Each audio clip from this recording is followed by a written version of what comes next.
The Zephyrian guards dragged 16-year-old Marcus Chun through the obsidian corridors of their prison ship, his wrists bound with energy shackles that hummed with alien technology. The boy's clothes were torn from his capture on Earth's outer colonies, but his eyes burned with defiance that made even the towering reptilian guards uncomfortable. Another human pest, his commander Vextar, his scaled face twisted in disgust. Throw him in with the dragons. Let's see how long this. One last. The massive blast doors groaned open, revealing a cavern carved from asteroid rock. The air shimmered with heat, and the smell of sulfur filled Marcus's nostrils. As his shackles were removed, he was shoved forward into the darkness. The doors sealed behind him with a finality that echoed through the chamber. Marcus picked himself up, dusting off his torn jacket. The cavern stretched before him, illuminated by veins of glowing crystal embedded in the walls.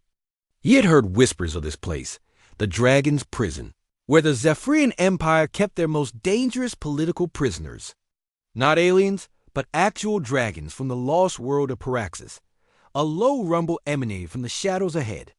Yellow eyes, each the size of dinner plates, opened in the darkness. Then another pair, and another. Well, a voice like grinding stone spoke in perfect galactic standard.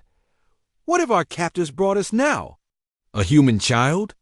The largest dragon emerged from the gloom Kythorax the Ancient, his crimson scales dulled by years of imprisonment, but his presence still magnificent. Behind him came others, Valandra the Swift, her blue-silver hide scarred but eyes sharp as lasers. Morgus the Wise, whose golden scales seemed to hold starlight within them. Marcus stood his ground, though his heart hammered against his ribs. I'm Marcus Chun, and I'm not just any human. Kythorax lowered his massive head, bringing one amber eye level with the boy.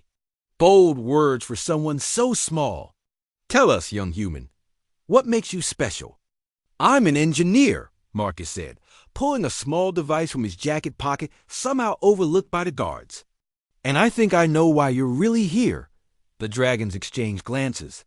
Valandra spoke next, her voice like wind through crystals. The Zephyrians claim we are terrorists, enemies of their expansion. You're not prisoners, Marcus said, his mind racing as he examined the cavern's construction. You're batteries. Silence fell over the chamber. Morgus stepped forward, his ancient eyes narrowing. Explain. Marcus pointed to the crystal veins in the walls. These aren't just decoration. They're conduits. The Zephyrians are siphoning your bioenergy to power their war fleet. That's why they keep you alive but weakened. Kythorax's roar shook the entire asteroid. We suspected, but could never prove it. I can, Marcus said, his device scanning the crystal formations, and I can stop it. But I need your help. Over the following days, Marcus worked alongside beings whose ancestors had soared between stars when humans were still discovering fire. The dragons shared their knowledge of Zephyrian technology, while Marcus applied human ingenuity to problems that had stumped them for decades. Humans, Valandra observed, as Marcus jury-rigged an energy reflector from salvaged components, have a peculiar talent for breaking things that others consider unbreakable. We prefer to think of it as creative problem-solving, Marcus grinned, sweat dripping as he worked. The breakthrough came when Morgus revealed the existence of hidden passages throughout the asteroid, ancient mining tunnels the Zephyrians had never discovered. Marcus realized they could reverse the energy flow, turning the dragons from batteries into bombs. If we overload the crystal matrix simultaneously, Marcus explained, sketching diagrams on the cavern floor, we can feedback loop their entire power grid. It'll shut down every ship in the fleet. And likely kill us all, Kythorax rumbled. Maybe, or maybe we survive, and take down the biggest threat to free worlds in this sector. Marcus looked up at the magnificent beings surrounding him. Your choice. The dragons conferred in their ancient language, voices like orchestrated thunder. Finally, Kythorax spoke. We have been prisoners long enough. If we die, we die free. The plan required precise timing. As the dragons channeled their remaining strength into the crystal matrix, Marcus raced through the tunnels, placing his improvised devices at key junction points. The asteroid began to shake as energy readings spiked beyond all safety parameters. On the command deck of the flagship Dominion, alarm screamed. "Sir," a technician reported to Commander Vextar.